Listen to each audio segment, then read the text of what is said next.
If you are in our new Facebook group, if you're a hopeful adoptive parent or thinking about adoption and you have joined the Facebook group, the Adoption Roadmap, Community and Education, thank you. Thank you for showing up so vulnerably and participating and engaging.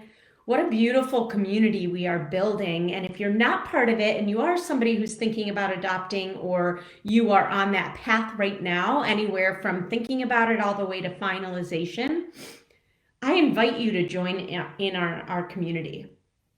It's called the Adoption Roadmap. I think it's Education and Community. The Adoption Roadmap, Education and Community, look it up.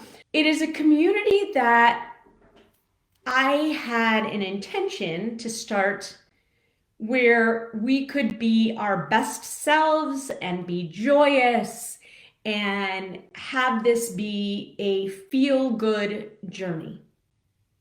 Now, this is public, and I know there's a lot of people out there that could be like, what are you talking about? This is, it starts with trauma, and, just really hate the fact that I just said that. And that's okay. And I appreciate that view because that view is very important. We had an amazing discussion based on some feedback that I got that had to do with this idea of joy and trauma. And it doesn't have to be a versus, and it doesn't have to be an either or. It needs to be a this and that.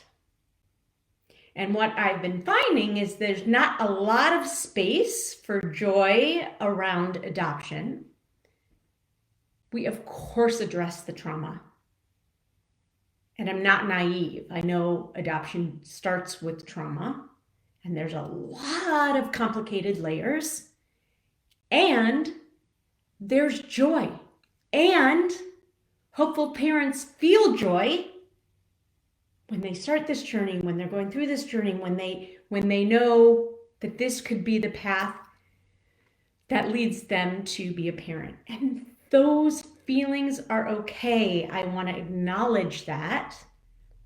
And I want to give a safe space for people to not have to hide behind that because of fear of judgment or saying the wrong thing or not being allowed to. So we had this incredible discussion, that not being okay to feel in a public way.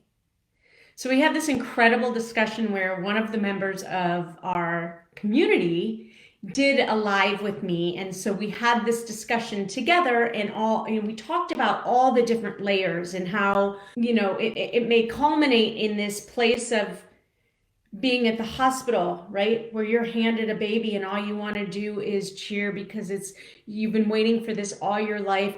And yet you also acknowledge that there is this woman who just made most likely the hardest decision in her life, and you're feeling that weight as well. And how do you manage that? And so we discussed that in our group, and these discussions are so important to have, and we need to leave room and create space to feel all the things that you're feeling on this journey. And I would argue that that's part of being open, is acknowledging all the different feelings, all the different layers, and giving space for all of it. So I'm just adding yet another layer on this broad term of openness, right, in adoption. I'm curious how that resonates with you if you are watching and what that brings up for you. Think about that, a lot to think about. We would love to have you as part of our community. If you're not already, please join the Adoption Roadmap Facebook community for hopeful adoptive parents. And otherwise, have yourself a wonderful weekend, and I'll catch you next week. Bye for now.